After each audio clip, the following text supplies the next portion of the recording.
This episode of Run It Back Philly is brought to you by Factor Meals. Fresh cooked meals at your doorstep for as little as $11 a meal. That's cheaper than pulling up to the McDonald's drive-thru, baby.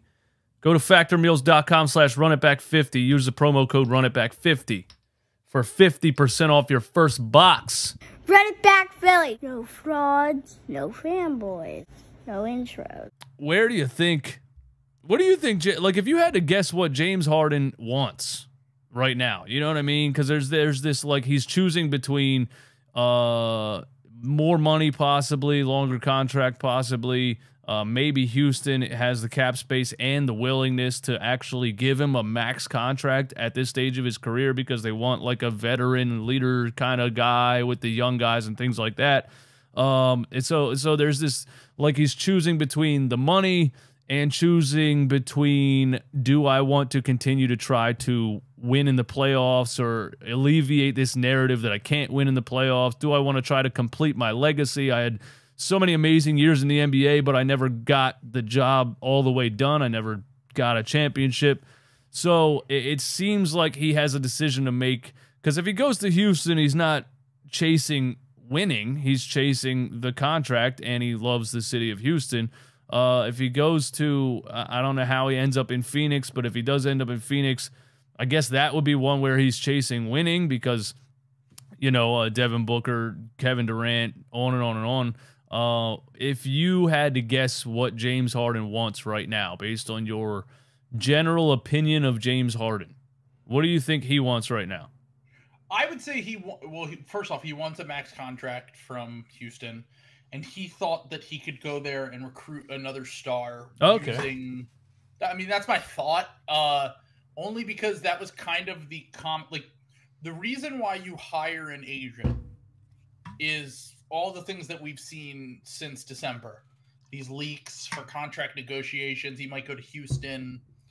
It's sending a signal that he wants to go there and he wants someone to come there with him, in my opinion. Because I don't really think, first off, like, an agent can, like, it's not tampering if your agent does it, really. Like, they don't really, but, like, he could call up other agents and see what players are thinking, and they could basically force a trade to Houston, or if it's a free agent or whatever. I think what happened was he thought that was in the bag, and Houston might have changed their tune a little bit when their pick fell out of the top 3, because a lot of people view this as a 3-player draft. I disagree. I like this draft class a lot.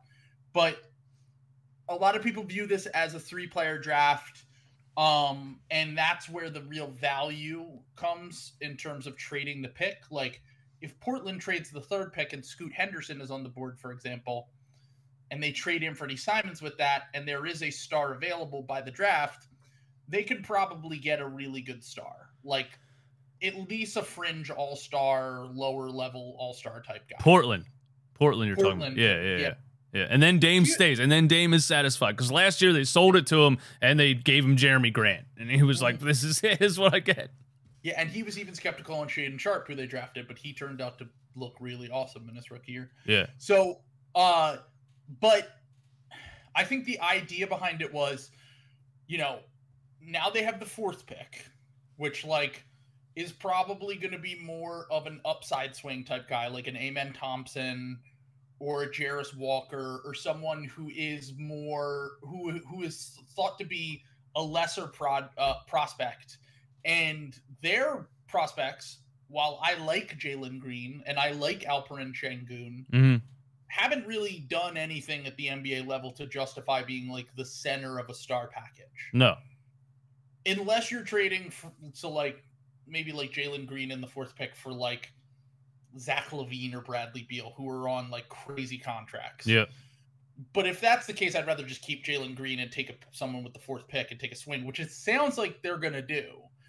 So it sounds like Houston might have changed their mind a little bit because of where they fell, and because the fact that James wants this massive contract, when, like, if I were Houston, I would go and, like, I would try to get Fred VanVleet and Brook Lopez and the guys that they've been tied to recently. I know Dylan Brooks, everyone hates Dylan Brooks, but, like, he's still a starting wing. Very easy to hate. Yeah. Yeah, of course. Yeah.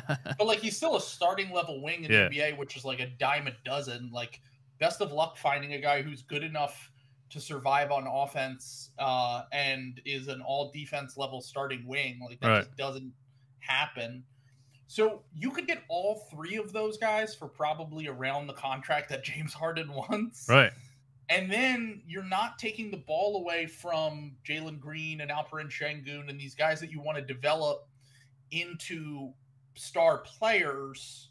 And that becomes a little bit more complicated when you add James Harden to the mix, who, while he is a great playmaker, and I think he would make like Jabari Smith a lot better because he would generate a ton of open looks for guys like him. And he would probably also improve like Tari Eason and some of their other young guys. He's certainly going to take touches away from guys who need touches on that team. And defensively, a Jalen Green, Alperen Şengün, James Harden team would be a nightmare. They would be terrible. They would be not good. It's a bad fit. So if that's the case, I think that Houston's now looking at their options like, look, if you want to come back for cheaper, okay, we're open to it. But, like, we're not going to spend our whole cap space on you and then, like, one other player when we could get, like, 3 or 4 guys in here that sure up the rotation, fit with our young guys, and then we could take one last swing on this 4th pick and hope that Amen Thompson or whoever we draft there becomes Russell Westbrook. Yeah. Like, you could be right. I think you're right in saying probably what they should do. I think what in a lot of NBA franchises fall into is the business side of it and trying to sell tickets and falling in love with the big name. And I mean, like, you know, so a lot of teams have the cap space to build the team correctly, but they get this like, oh, but it's James Harden, you know what I mean, or but it's Kevin Durant or but whatever.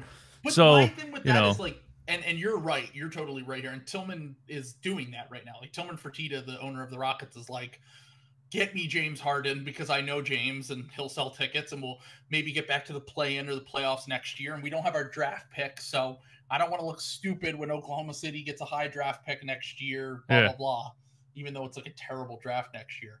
But the thing that I would, if I'm the GM, I know the GM of the Rockets wants to keep his job, so he would never say this to Tillman Fertitta. But Daryl Morey always talks about, like, it's your job as a GM to sell a vision to the ownership. If you're not able to sell your vision to ownership, you're a bad GM.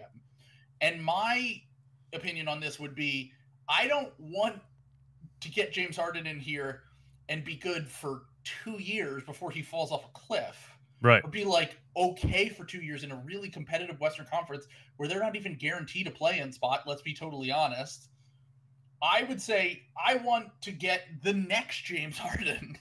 And I want to get in this draft, or Jalen Green turns into that, or Alperen Şengün, one of our young guys turns into that. And then we're doing this for 10 years. Yeah. So, like, why do you want to sell yourself short? We just brought in a coach who can help set the culture here.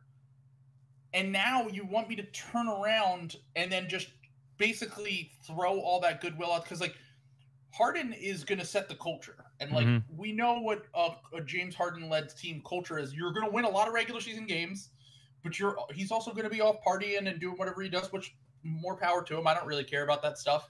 But if you are trying to build, like, a sustainable winner, it's probably better to bring in those other kind of guys and hope that your young guys can build into that and believe in your own vision and scouting.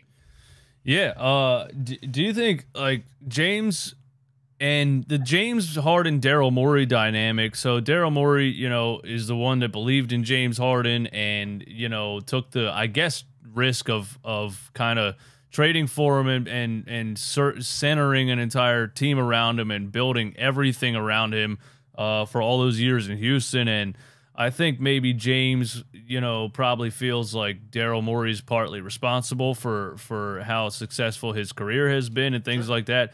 Do you think there's any, like, loyalty there where James, just the fact that it's Daryl Morey in Philly, James won't just be like, you know what, I'm out, peace? Like, is it possible that James would try to work with Daryl and help him maybe work out a sign and trade with a team if it's not the Houston Rockets? I don't know the ins and the outs of how sign and trades actually end up getting done. We like, it has to, it's usually when a team doesn't have enough cap space to sign the player outright, right? But the Rockets do. The Suns right now. Yeah. Right. Yeah, the Rockets have no reason to help the Sixers. Exactly.